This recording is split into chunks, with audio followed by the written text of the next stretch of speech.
Necessity is the mother of invention. Here's a watchmaking story about how this little piece of PVC saved my project. On the bench today is a 1979 Heuer dive watch, the same model as my first watch rebuild. In addition to getting it running, I'm doing a cosmetic overhaul, which means taking out the press-fit crystal and measuring it for a replacement. My plan of attack is using my watch press, with a die on the bottom to support the case and a die on top that's smaller than the crystal to press it out. And hopefully when we apply downward pressure, the crystal will pop out cleanly and nothing bad will happen. So let's give this a try.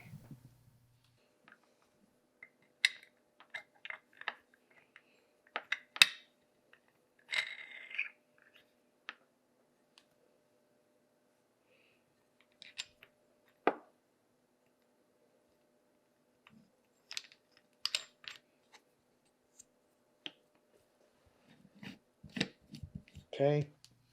And I don't want this metal to scratch the crystal when it comes out in case we can reuse it. We'll have to see. So we're going to protect it with that microfiber. And let's just come down here until we have some pressure. And good, it looks like we have enough clearance. Can you see that? So I'm just going to continue to apply downward pressure like this. And since this is showing off for the camera, it's making me a little nervous. So I'm going to put it back down flat. Here we go. Since I can't really see it, we're going to have to listen.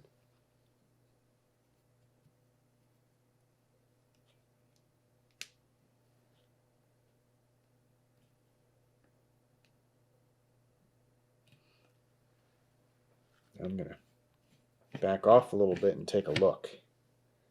See if the crystal's gone anywhere.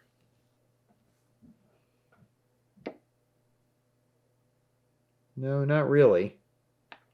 It's still up about as high as it was before.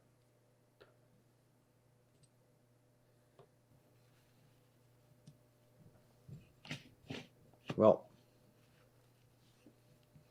try again.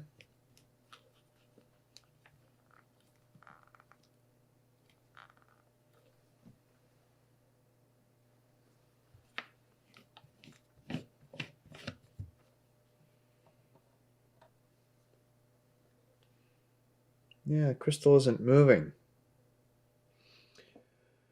So perhaps it's bottoming out. So I'm going to pause camera, and I think what we need to do is come up with something with a bit more of a raised ring that we can press down onto. So I'll see what we can come up with. I didn't expect finding something to be easy, but this 1 1/4 inch Schedule 40 PVC pipe looked like it had potential. But I hate how messy cutting PVC can be. Then I remembered impulse buying this PVC pipe cutter on Amazon, but I'd only used it on thin pipe. Would it work? It's worth a try.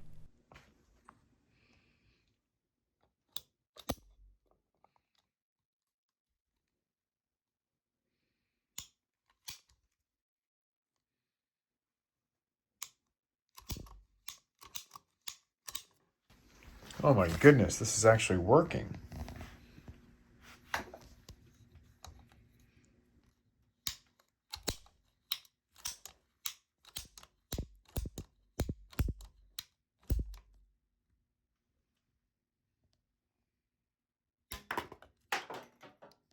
Sounded good. That's actually a really nice cut too. All right, where'd it go? There it is. Oh, don't scratch your watch. Don't scratch your watch. Don't scratch your watch. There we go. They came out really even. Look at that.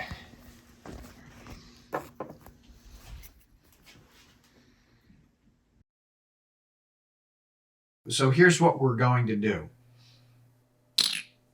I'm going to chuck this up in this watch press, and we'll try pushing out the crystal However, since there's this metal post at the bottom of the watch press, I want to protect things. So first thing I'm going to do is let's thread on this little piece just so there's like a landing surface.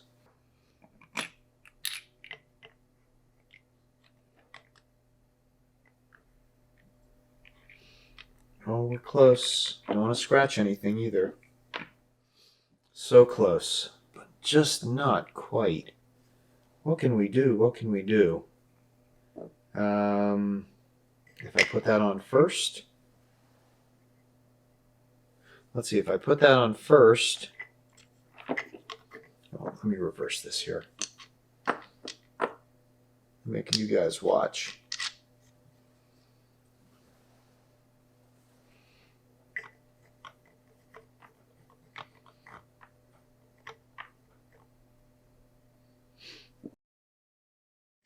Take this off. Put that on. Okay, that works. Oh, wait. Hold on. No, look at that. I think we have a method. Nope, this will work. This will work. So we're going to put that on. Okay, good. Now we're like this. Now the final question is, can we slip the case in here? And we can. So now let's try to do it. Can we do it? It feels like everything is square. And just so you can see, we do have clearance there. Here we go. Let's see if we can push out the crystal. Well, it made a noise.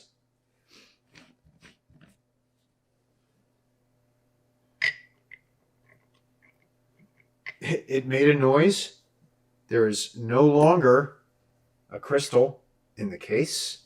That's good, right? The question is, how did the crystal fare? And the answer to that question is, ta-da! It fared great. And yay! It worked. So now I can measure this up. Well, there you go. I am so excited that actually worked. And if I had to do it all over again, I'd say instead of 1 1/4 inches for this PVC height, I would only do it 1 inch. So I'd cut off 1/4 of an inch, and the PVC is 1 1/4 inch inner diameter. So that worked great, and it was really fun using those PVC clippers, man. That just worked like a charm. So now, let me see, there's probably a gasket in here. There is a gasket. And is there another ring in there? Yes, there is. So there's a gasket, and then there's an inner bezel. This gasket, and it looks like the profile is an L-shaped gasket. And well, this might be reusable. But what I definitely want to do now is measure this crystal so I can order another one. All right. And we want to do this in millimeters. Zeroed. So this crystal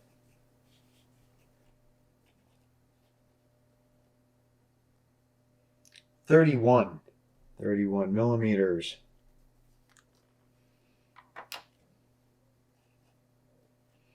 And a thickness 2.82, just measure in a few different places. 2.82, okay, 2.84, and we sandwich it. 2.82 to 2.84. What I always like to do is return to 0 and just see if I lost any margin of error. Let's do this again. Let's 0 it. And mind you, this is just an inexpensive caliper. I got it because it has carbon fiber teeth, carbon fiber, what do you call these? Pincers, so it doesn't scratch. All right, still 2.82.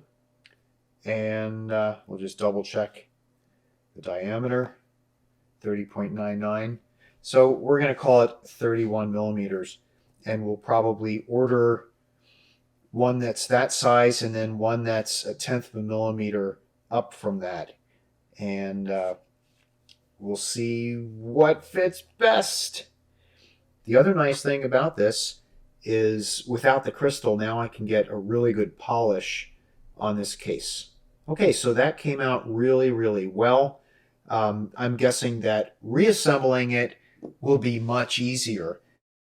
That was like a puzzle to be solved, and it's always nice when you get to use a new tool, and that PVC cutting tool, man, that just felt good. That felt really good. And I'm thrilled that we got the crystal out in one piece, and now we were able to measure it up, and we can get a replacement. And hey, that was kind of fun. There's a first for everything. And hey, if you're watching this, there's a good chance that this might be the first time that you are getting into watchmaking. I hope these tips and these stories were helpful. My name is Mike. The channel is Watch with Mike. If you like this kind of stuff, please give it a thumbs up. Consider subscribing. And of course, I look forward to your comments down below. Be good, be well, and be safe. And I look forward to our next time together.